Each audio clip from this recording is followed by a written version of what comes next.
What's up, history buffs?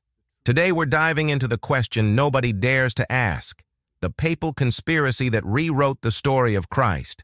Forget everything you think you know, because the real story behind this is way more twisted than any Netflix series you've binged. Smash that like button if you want the raw, unfiltered truth, and let me know in the comments how far you think human ambition can actually go. Buckle up, because this story is about to completely blow your mind. Listen up, because I'm about to tell you a story so crazy that if it was fiction, you'd say it was too unrealistic. What if I told you that the Christianity you know today isn't the Christianity that existed for the first 300 years after Christ died? What if I told you that a small group of Roman politicians literally hijacked an entire religion and rewrote it to serve their own power? You wake up in 325 AD in the city of Nicaea. You're watching 300 bishops from across the Roman Empire argue about the nature of Christ. But here's the thing. They're not really arguing about theology. They're arguing about power, raw, naked political power. And sitting at the head of this whole circus? Constantine, a pagan emperor who won't even convert to Christianity for another 12 years. This guy is literally deciding what Christians should believe about their own religion. It's like Jeff Bezos calling a meeting to rewrite the Constitution because he owns Amazon. But here's where things get really wild. Constantine didn't legalize Christianity because he had some divine vision. He legalized it because he needed a unified empire, and Christianity was the perfect tool to create that unity. This wasn't divine intervention, folks. This was the most calculated political move in human history. Real talk. This next part is going to sound absolutely bonkers, but stick with me. The Council of Nicaea wasn't about establishing truth. It was about eliminating competition. There were dozens of different Christian sects with completely different ideas about who Christ was and what Christianity meant. And Constantine's job was to pick one version and wipe out all the others. The Arian Christians believed Christ was subordinate to God the Father. The Gnostic Christians believed in personal spiritual revelation over institutional authority. The Marcionite Christians rejected the Old Testament entirely. All of these were legitimate Christian traditions that had existed for centuries. And what happened to them? They were declared heretical and systematically destroyed, not because they were wrong, but because they couldn't be controlled by a centralized Roman authority. But here's the kicker. The version of Christianity that won at Nicaea wasn't chosen because it was more authentic or more truthful. It was chosen because it was more useful to the Roman Empire. The Nicene Creed isn't a statement of faith. It's a political document designed to create religious uniformity under imperial control. Hold up. Before we continue, drop a comment if you think ancient politicians were any different from modern ones when it came to using religion for power. Because, spoiler alert, they absolutely weren't. And this is just the beginning, guys. Constantine was amateur hour compared to what came next, because the bishops of Rome looked at Constantine's blueprint and thought, why should emperors have all the fun? What happened over the next 200 years was the most audacious power grab in human history. These Roman bishops didn't just want to control Christianity, they wanted to control the world, and they almost pulled it off. The papal conspiracy wasn't just about changing Christian doctrine. It was about creating a new form of government where religious authority trumped political authority, where questioning the church meant questioning God himself, where a small group of men in Rome could control the beliefs, thoughts, and actions of millions of people across Europe. And the beautiful part of this conspiracy? They made it look like divine will. Every political decision was wrapped in theological language. Every power grab was presented as spiritual truth. These guys were playing 4D chess while everyone else was playing checkers. If you're still with me, you're about to witness the most insane plot twist in religious history. Because what I'm going to show you isn't just ancient history. The power structures created by this conspiracy are still operating today, still shaping how billions of people understand authority, truth, and reality itself. Pause the video right now and guess what the ultimate goal of this conspiracy was. Because I guarantee you, it's bigger and more sinister than you think. We're talking about the complete transformation of a religion of love and peace into an instrument of political control and social manipulation. And guys, this is just the tip of the iceberg. We haven't even gotten to the part where they started burning people alive for reading the wrong books. Ready? Let's dive into how Constantine's political calculation became the foundation for 1,000 years of religious tyranny. And trust me, this is where the real conspiracy begins. All right, everyone, let's talk about Constantine the so-called Great. And I use that term very loosely here, because this guy wasn't great for Christianity. He was great at using Christianity. And those are two very different things. Picture this. It's 312 AD, and Constantine is about to fight the biggest battle of his life at Milvian Bridge. According to the official story, he sees a vision of the Christian cross in the sky with the words, "In this sign, conquer." Beautiful story, right? Divine intervention changing the course of history? Plot twist incoming? That whole vision story? It was made up decades later by a Christian historian named Eusebius, who was basically Constantine's personal propaganda minister. The real reason Constantine embraced Christianity had nothing to do with divine visions and everything to do with cold, hard political calculation. Here's what really happened. Constantine realized that Christians made up a significant portion of his army and the Roman population. These people had been persecuted for 250 years, and they were organized, disciplined, and absolutely fearless in battle.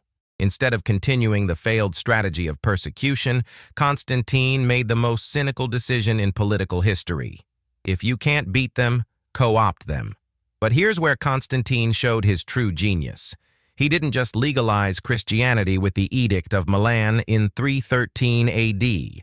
He weaponized it. He made himself the patron and protector of Christianity, which meant he got to decide what Christianity actually was. And get this, Constantine didn't actually convert to Christianity until he was literally on his deathbed in 337 AD. For 25 years, this pagan emperor was making decisions about Christian doctrine while worshiping Roman gods. It's like having an atheist rewrite the Bible because he owns the printing press. Real talk. This next part is going to sound absolutely bonkers, but stick with me. Constantine immediately started interfering in Christian theology and doctrine. This guy, who knew next to nothing about Christianity, was literally telling bishops what they should believe about their own religion. The Council of Nicaea in 325 AD wasn't a religious gathering. It was a hostile corporate takeover. Constantine called it, Constantine funded it, Constantine controlled the agenda, and Constantine enforced the decisions. The bishops weren't there as spiritual leaders. They were there as employees being told what the new company policy would be. And here's the most insidious part of Constantine's strategy. He used the council to eliminate theological diversity. See, having dozens of different Christian sects was a nightmare for imperial control. How do you govern people who can't even agree on basic religious principles? So Constantine backed the theological position that gave him the most centralized control, Orthodox Trinitarianism, and declared everything else heretical. The Arians, who had probably been the majority of Christians before Nicaea, were suddenly enemies of the state. But here's where Constantine revealed his true masterstroke. He made questioning the council's decisions equivalent to treason against the empire. Disagree with the Nicene Creed? You're not just a heretic, you're a traitor. Boom. Religious and political control in one neat package. Hold up. Before we continue, drop a comment if you think modern politicians use religion the same way Constantine did, because the playbook he wrote is still being used today. Now here's something that's going to blow your mind. Constantine moved the capital of the Roman Empire to Constantinople specifically to create a new Rome that would be Christian from the ground up. But this wasn't about faith. It was about creating a city where church and state were so intertwined that you couldn't tell where politics ended and religion began. The Christianity that emerged from Constantine's manipulation wasn't the Christianity of the apostles. It was Roman imperial religion wearing Christian symbols. The hierarchy, the emphasis on obedience to authority, the elaborate rituals, all of that came from Roman political structures, not Christian spiritual traditions. Constantine turned bishops into government officials, Christian doctrine into state policy, and religious disagreement into political rebellion. He created a system where you couldn't oppose the church without opposing the empire, and you couldn't oppose the empire without opposing God. And this is where our story takes a hard left turn into even darker territory. Because Constantine wasn't just changing Christianity for his own reign.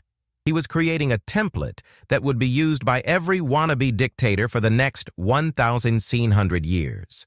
The ability to control people's deepest beliefs, to make them willing to die for your political agenda, to convince them that opposing you means opposing God himself. That's the ultimate weapon of social control. And Constantine handed that weapon to the bishops of Rome on a silver platter. But here's the thing that really gets me about this whole conspiracy. Constantine's successors weren't content with just controlling the Roman Empire. They looked at what he had accomplished and thought, why stop here? Why not control the entire world? If you're still with me, you're about to witness how the bishops of Rome took Constantine's blueprint and turned it into the most successful power grab in human history. Because what happened next makes Constantine look like a rank amateur. Buckle up, because we're about to dive into how a small group of Italian politicians convinced half the world that they were the direct representatives of God on earth. And trust me, the audacity of what they pulled off is going to leave you speechless. Buckle up, Buttercup, because we're about to dive into the most audacious con job in human history.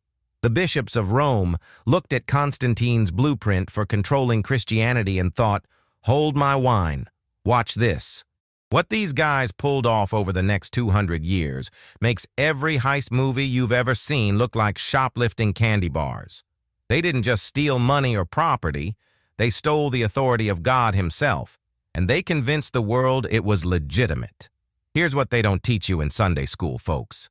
The concept of papal supremacy, the idea that the Bishop of Rome has divine authority over all Christians everywhere, was completely made up. It didn't exist in early Christianity. The apostles never mentioned it. Jesus never established it. For the first 300 years, Christian bishops were considered equals. But these Roman bishops had something their colleagues in other cities didn't have. They were sitting on top of the political center of the known world. And they leveraged that geographical advantage into the greatest religious power grab in human history. The genius move? They claimed that Peter, who may or may not have even been in Rome, was the first pope, and that they were his direct successors. It's like me claiming I inherited Elon Musk's fortune because we both have Twitter accounts. Except somehow they made it stick for 1,100 years. Enter Pope Leo I, who ruled from 440 to 461 AD. This guy literally rewrote Christian theology to justify his own political power. He didn't just claim to be Peter's successor, he claimed to be Peter, speaking with Peter's voice and authority through some mystical spiritual connection. Think about the absolute audacity of that claim. This guy convinced the Christian world that when he spoke, it was literally the Apostle Peter speaking through him. It's like if someone today claimed they were channeling George Washington and therefore had the right to overrule the Constitution. Real talk. This next part is going to sound absolutely bonkers, but stick with me. Leo didn't just claim spiritual authority over Christians. He claimed temporal authority over earthly kingdoms. He argued that since Jesus gave Peter the keys to the kingdom, that meant the Bishop of Rome had authority over kings and emperors too. Spiritual and political power, all wrapped up in one convenient package, backed by the ultimate authority figure in the universe. Talk about your hostile takeover. But here's where the conspiracy gets really sophisticated. Leo actually convinced Roman emperors to enforce his religious authority with military force. When bishops in other regions disagreed with Rome's theological positions, Roman soldiers showed up to change their minds. Nothing says divine authority like armed troops at your doorstep. The Council of Chalcedon in 451 AD was supposed to be about settling theological disputes about the nature of Christ. In reality, it was a political coup where Leo's representatives bullied, threatened, and maneuvered to establish Roman supremacy over the entire Christian church. Any bishop who disagreed with Leo's interpretation was declared a heretic and removed from power.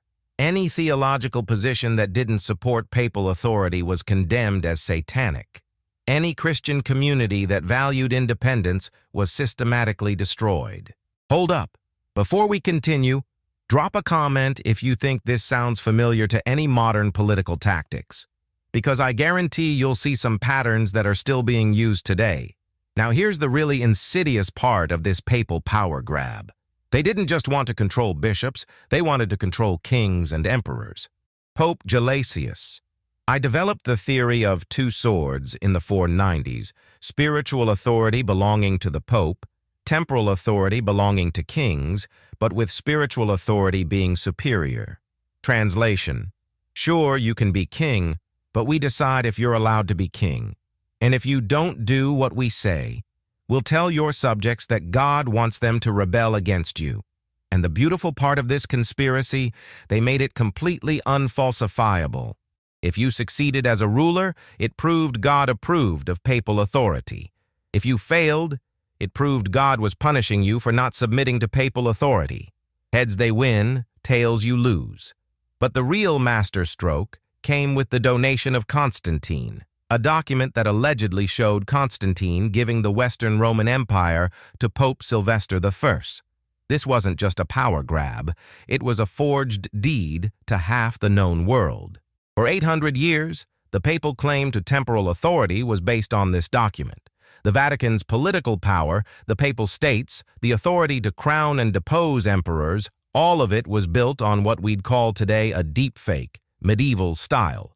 And when Renaissance scholars finally proved the donation of Constantine was a complete forgery in the 15th century, did the Vatican give up their claims to temporal authority? Of course not. They just claimed that even though the document was fake, the authority it described was still real because divine mystery or something. Think about that for a second. The papal claim to rule the world was literally based on a forged document. And when that was exposed, they just said, well, the forgery doesn't matter because we say so. And this is where our story takes a hard left turn into territory that's going to make some of you really uncomfortable. Because this papal power grab wasn't just about controlling Christianity. It was about creating a totalitarian system where questioning religious authority meant questioning reality itself. The medieval Catholic Church didn't just control what people believed about God. They controlled what people were allowed to know about anything. Science, philosophy, history, basic literacy, all of it was filtered through papal authority. If you're still with me, you're about to witness how this papal conspiracy evolved from simple power grabbing into the most sophisticated mind control operation ever created. Because what happened next makes modern propaganda look like amateur hour. Pause the video right now and guess how the popes managed to convince entire populations to believe things that were demonstrably false. Because the techniques they developed are still being used today by people who want to control what you think. And this is where our conspiracy enters its darkest phase, folks, because we're about to dive into how the Vatican created the world's first ministry of truth, complete with thought police, information control, and systematic brainwashing on a continental scale. And this is where our conspiracy enters its darkest phase, folks. Because we're about to dive into how the Vatican created the world's first ministry of truth, complete with thought police, information control, and systematic brainwashing on a continental scale.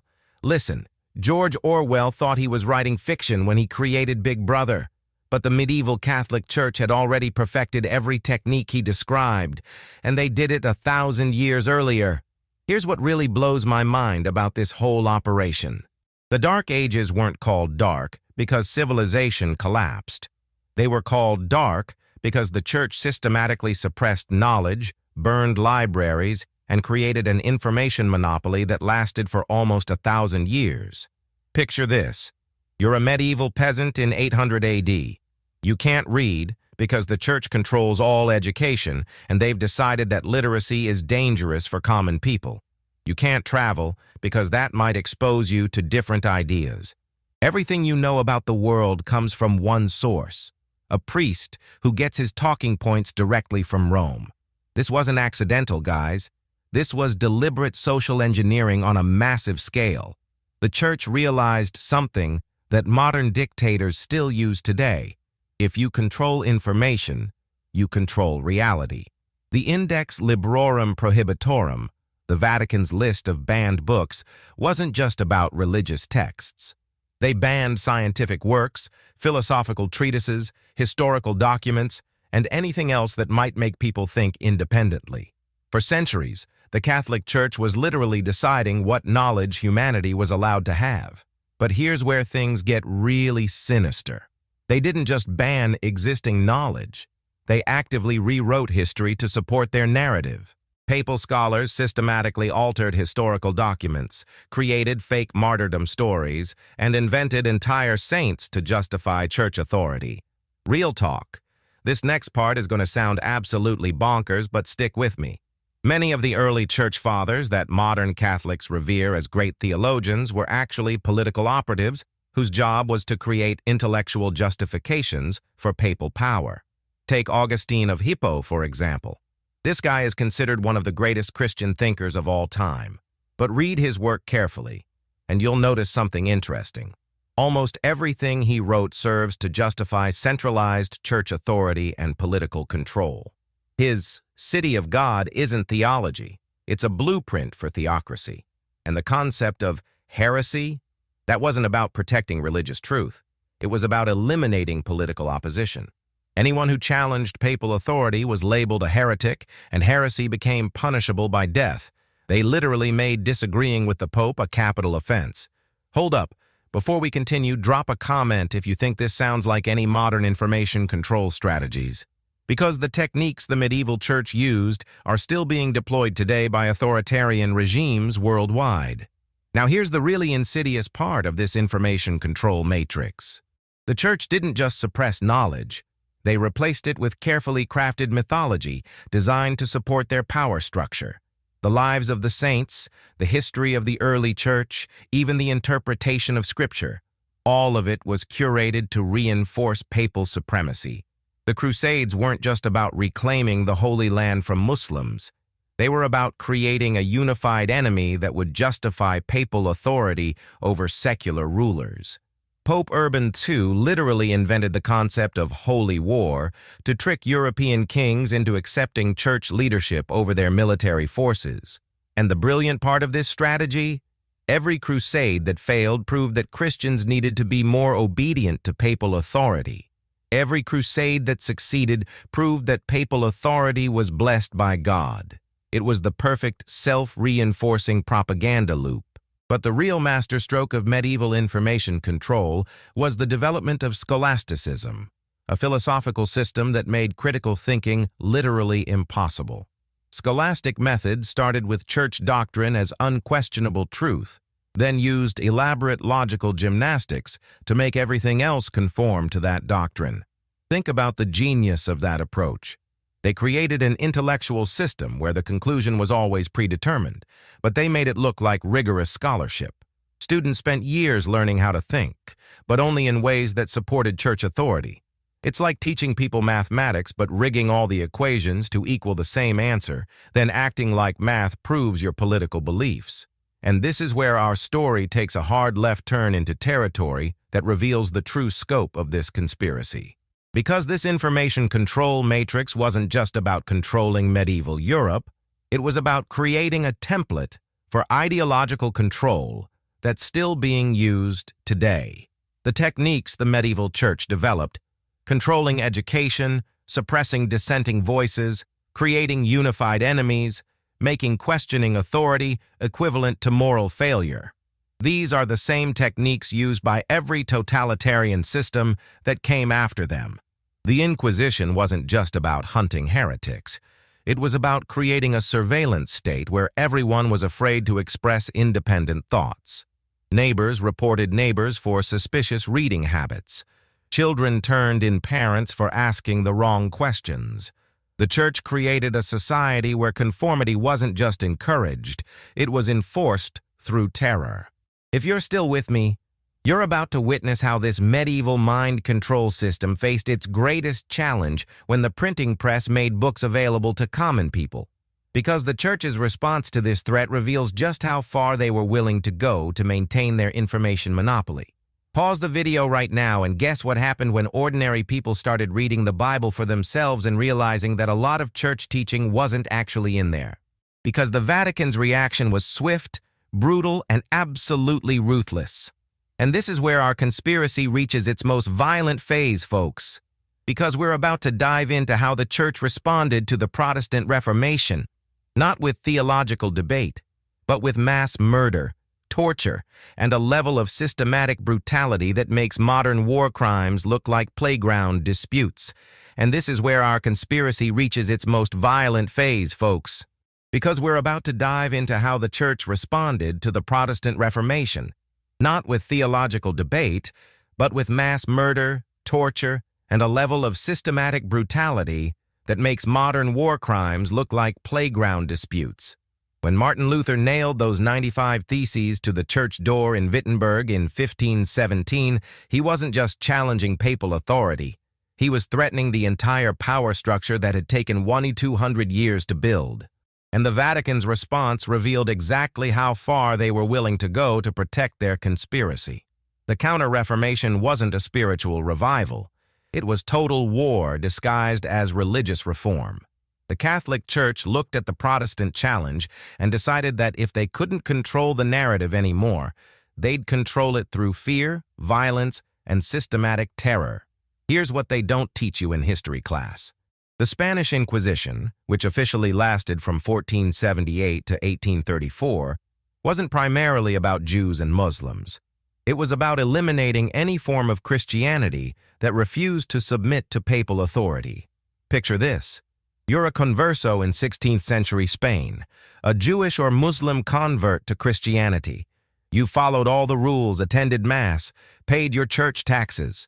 But you've also been caught reading a book that wasn't on the approved list, or asking questions about why certain biblical passages contradict church teaching.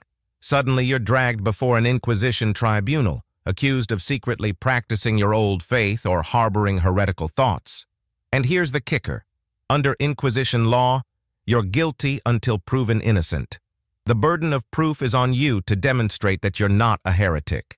Plot twist incoming. The Inquisition's torture methods weren't random sadism. They were scientifically designed to extract specific types of confessions that would justify expanding church authority and confiscating property. The rack, the strappado, the water torture, these weren't just punishment devices. They were information extraction tools designed to create legal justifications for seizing wealth, eliminating political opponents, and terrorizing populations into submission. Real talk. This next part is going to sound absolutely bonkers, but stick with me. The Inquisition was profitable.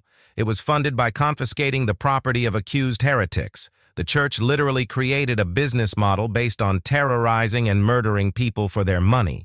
Rich merchants, successful farmers, prosperous artisans, they were all prime targets for heresy accusations because their confiscated wealth would fund more inquisitions. The more people they tortured and killed, the more money they made to torture and kill even more people. And the confessions extracted under torture weren't just used to condemn the accused. They were used to implicate entire networks of heretics. The Inquisition created a self-perpetuating cycle where torture produced accusations, which led to more arrests, which led to more torture, which produced more accusations. It was a systematic reign of terror that made people afraid to think, afraid to read, afraid to question, afraid to do anything that might be interpreted as heretical. The church turned entire populations into informants and created a society where paranoia and fear were the primary tools of social control. Hold up. Before we continue, drop a comment if you think this level of systematic terror could happen in modern societies. Because, spoiler alert, it has happened multiple times, using techniques pioneered by the medieval Catholic Church. But the Inquisition was just the warm-up act. When the Protestant Reformation really started gaining momentum, the Vatican unleashed something even more brutal, the wars of religion that tore Europe apart for over a century. The 30 Years' War, 1618 to 1648, killed roughly 8 million people, about 20% of the entire population of Central Europe. This wasn't just religious conflict. It was genocide disguised as theological disagreement. Catholic armies systematically slaughtered Protestant populations not just to win territory, but to eliminate Protestant ideas entirely. They burned Protestant libraries, destroyed Protestant schools, and murdered Protestant intellectuals. The goal wasn't just military victory, it was cultural extinction. And here's the most chilling part of this whole conspiracy. The Catholic Church convinced its followers that committing these atrocities was actually a holy act that would guarantee them salvation. They created a theological framework where mass murder became a sacrament. The concept of destroying the village to save it didn't start in Vietnam. It started with Catholic crusades against Protestant heretics. The Church literally argued that murdering heretics was an act of love because it prevented them from corrupting other souls. But here's where the Vatican showed its true genius for propaganda. They managed to blame Protestants for the violence that Catholics were committing against them. Every Catholic atrocity was presented as defensive action against Protestant aggression. It's like punching someone in the face and then claiming you're the victim because they bled on your fist. And this is where our story takes a hard left turn into territory that reveals how deep this conspiracy really goes. Because the wars of religion weren't just about eliminating Protestantism. They were about demonstrating to the entire world what happened to anyone who challenged papal authority. The message was crystal clear: submit to Rome, or we will literally burn your civilization to the ground and salt the earth so nothing can ever grow there again. If you're still with me, you're about to witness how this Vatican conspiracy adapted and evolved when it could no longer rely on pure violence to maintain control. Because what happened during the Enlightenment forced the Church to develop even more sophisticated methods of manipulation and control. Pause the video right now and guess how the Catholic Church managed to survive the scientific revolution, the age of reason, and the democratic revolutions that should have destroyed their power entirely. Because what they did next proves that this conspiracy is far from over, and this is where our story gets really disturbing, folks. Because we're about to discover that the techniques developed by the medieval Catholic Church for controlling information, manipulating populations, and maintaining power aren't ancient history. They're the foundation for modern propaganda, political manipulation, and social control. The Vatican didn't lose the conspiracy game. They just taught everyone else how to play it. The Vatican didn't lose the conspiracy game. They just taught everyone else how to play it. And what happened next proves that this papal conspiracy isn't ancient history. It's the blueprint for modern power manipulation that's still being used today. When the Enlightenment hit Europe in the 17th and 18th centuries, the Catholic Church faced an existential crisis. Science was proving their cosmology wrong. Democracy was challenging their political authority. Literacy was spreading, and people were reading the Bible for themselves and realizing that a lot of church teaching simply wasn't in there. So what did they do? They evolved. They adapted. They took the same basic conspiracy playbook and updated it for the modern world. Enter the Jesuits, the Vatican's Special Forces unit for ideological warfare. These guys weren't just priests. They were the world's first professional propagandists, intelligence operatives, and psychological warfare specialists all rolled into one. The Jesuit motto, Ad Maiorem Dei Gloriam, for the greater glory of God, sounds nice and spiritual, right? But in practice it meant the ends justify the means, and we'll do literally anything to advance papal power. Jesuits infiltrated royal courts as confessors and advisors. They established schools and universities to shape young minds. They became scientists and intellectuals to control the narrative from within. They were like Vatican CIA agents in robes. Real talk. This next part is going to sound absolutely bonkers, but stick with me. The Jesuits pioneered techniques of psychological manipulation that are still being used by intelligence agencies, advertising companies, and political operatives today. They developed sophisticated methods for identifying psychological weaknesses in targets, exploiting personal insecurities, and gradually reshaping someone's beliefs without them even realizing it was happening. They literally wrote the manual on how to brainwash people while making them think it was their own idea. And here's where things get really wild. When the Catholic Church lost its monopoly on political power, it didn't give up on controlling society. It just changed tactics. Instead of ruling through kings and emperors, they started ruling through culture, education, and mass psychology. The 19th and 20th centuries saw the Catholic Church become the world's largest private school system, the biggest healthcare provider, and one of the most influential media networks on the planet. They couldn't burn books anymore, so they started writing them. They couldn't ban ideas, so they started shaping them. Hold up. Before we continue, drop a comment if you think religious institutions today still try to influence politics and culture, because what we're about to uncover is going to show you exactly how deep this influence goes.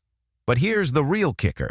The techniques developed by the papal conspiracy weren't just adopted by the Catholic Church. They became the standard operating procedures for every institution that wanted to control large populations. Political parties, corporations, governments, ideological movements, they all studied the Vatican playbook and adapted it for their own purposes. The systematic use of propaganda, the creation of unified enemies, the manipulation of fear and guilt, the control of information flow. All of this traces back to medieval Catholic power strategies. Nazi Germany's propaganda machine, they used techniques pioneered by Catholic Counter-Reformation propagandists. Soviet communist thought control, based on methods developed by the Inquisition, modern advertising and public relations. They're just updated versions of Jesuit psychological manipulation tactics. The Catholic Church didn't just create a conspiracy to control Christianity. They created the prototype for modern mass manipulation that every authoritarian movement since has copied and refined. And this is where our story takes its most disturbing turn. Because the papal conspiracy succeeded beyond their wildest dreams, not just in controlling the Catholic Church, but in teaching the entire world how to control people's minds, beliefs, and behavior on a massive scale. Think about it. The idea that ordinary people can't be trusted with information and need experts to tell them what to think. That came from the medieval church's ban on Bible reading. The concept that questioning authority is morally wrong, straight out of the papal supremacy playbook. The notion that complex social problems require centralized institutional solutions. Pure Vatican political theory. If you're still with me, you're about to discover the most shocking part of this entire conspiracy.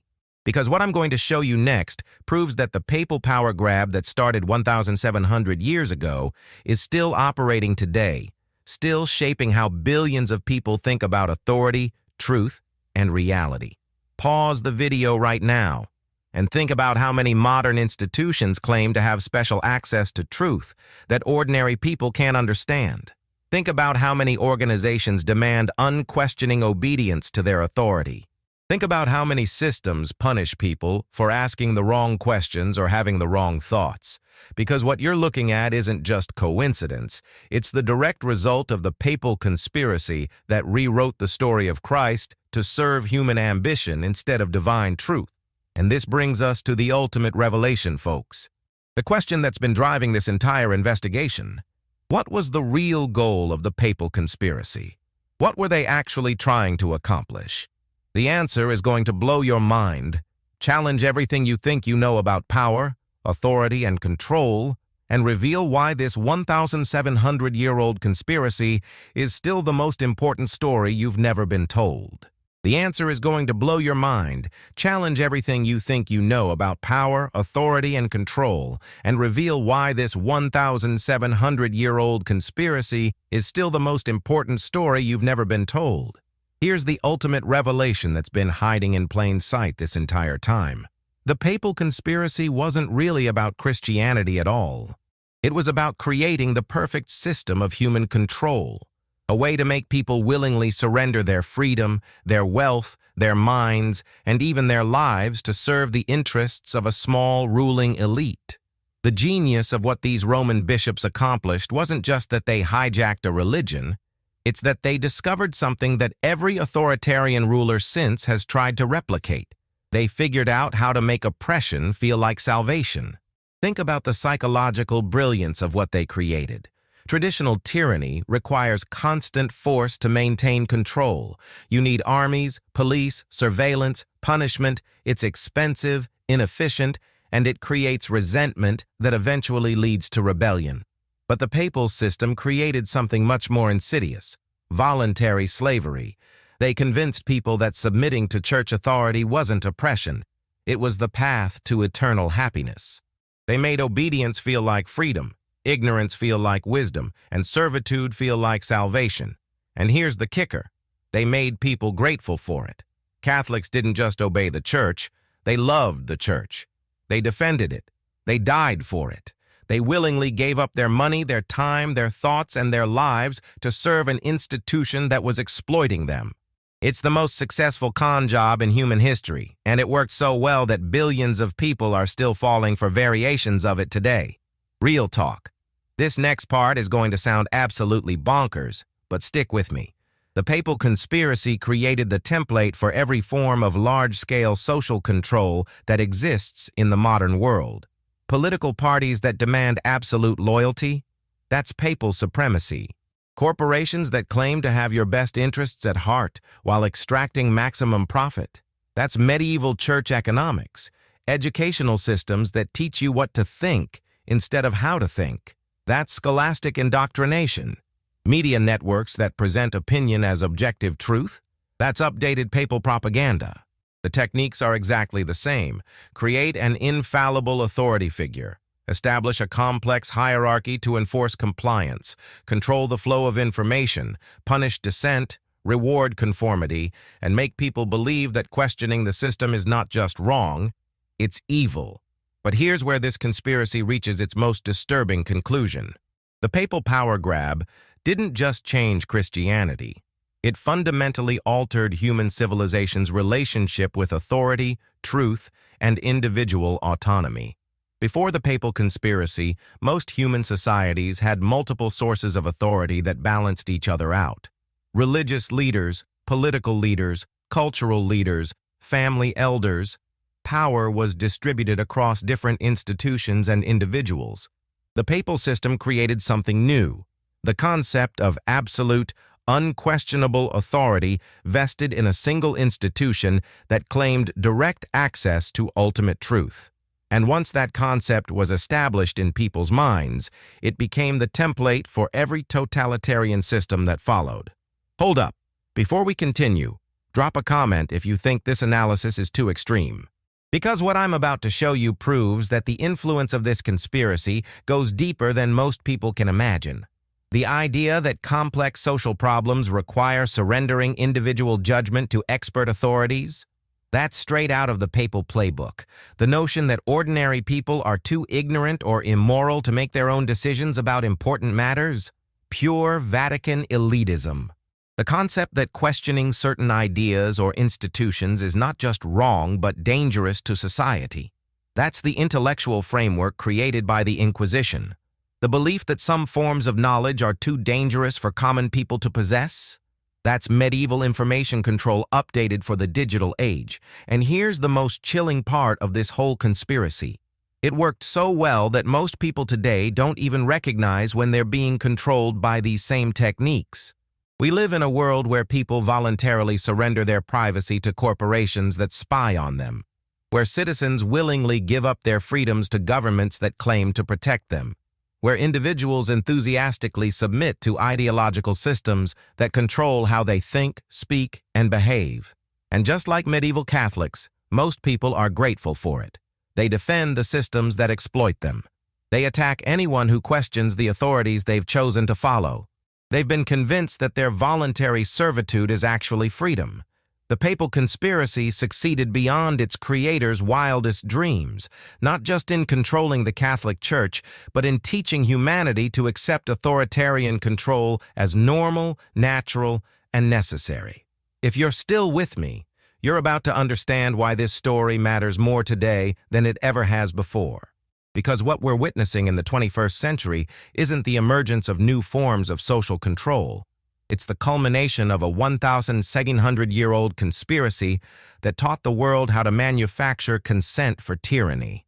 Pause the video right now and look around at the modern world. Look at how many institutions demand unquestioning obedience.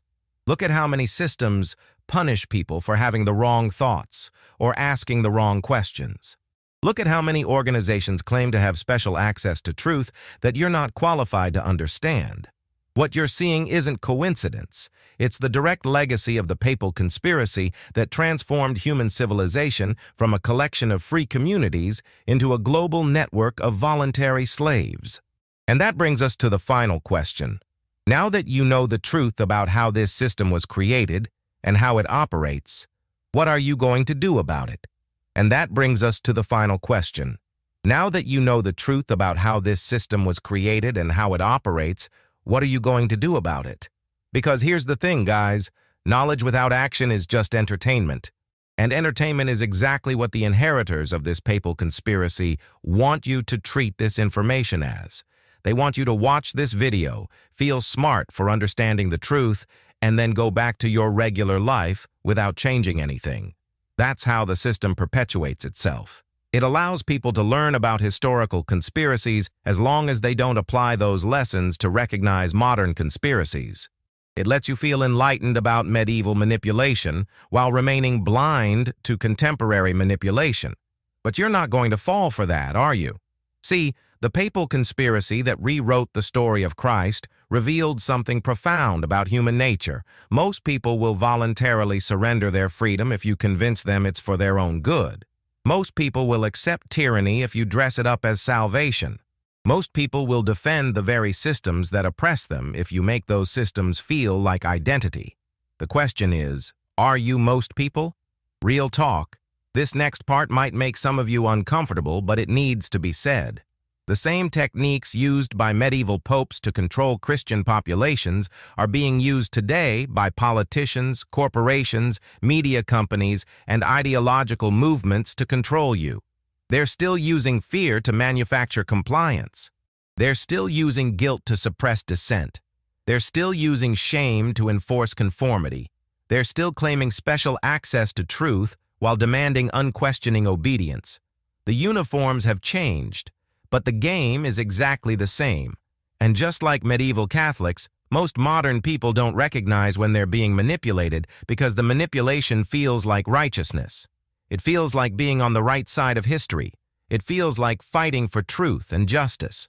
But feeling righteous while surrendering your autonomy is exactly what the papal conspiracy trained people to do. That's the whole point of the system, to make oppression feel like liberation. Hold up.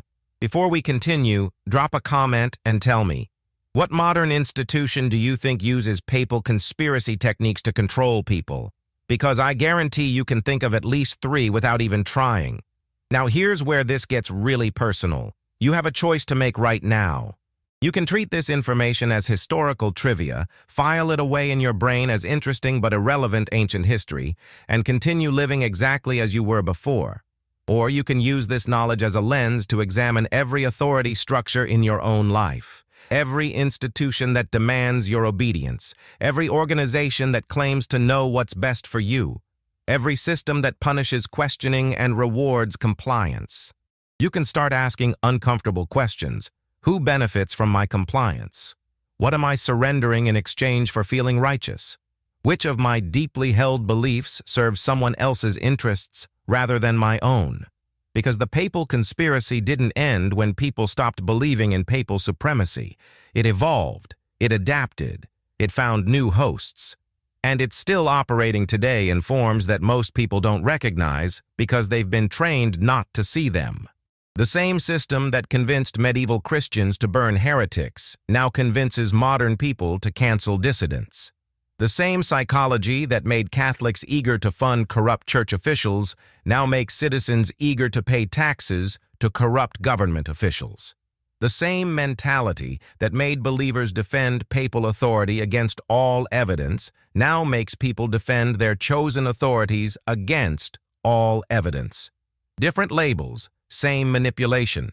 Different uniforms, same control system. Different rhetoric, same result. Willing slaves who think they're free. But here's the beautiful thing about understanding this conspiracy. Once you see the pattern, you can't unsee it. Once you recognize the techniques, they stop working on you. Once you understand how the game is played, you can refuse to play. And that's terrifying to anyone who depends on these systems for their power, because their authority only works as long as people believe in it. Their control only functions as long as people consent to it.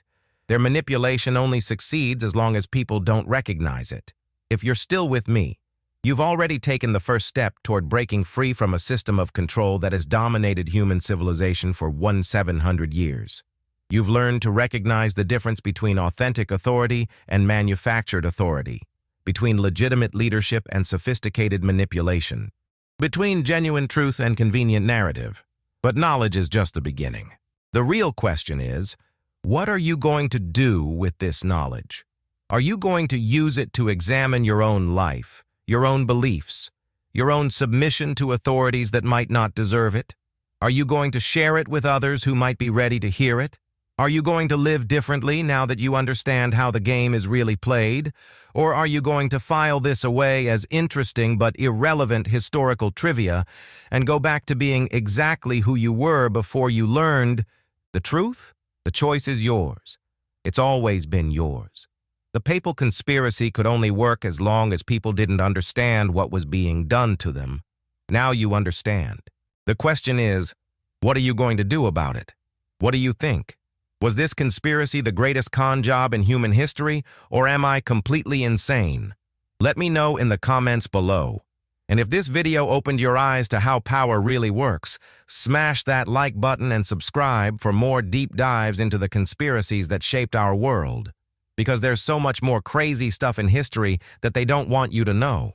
Until next time, keep questioning everything, and remember, the truth doesn't fear investigation.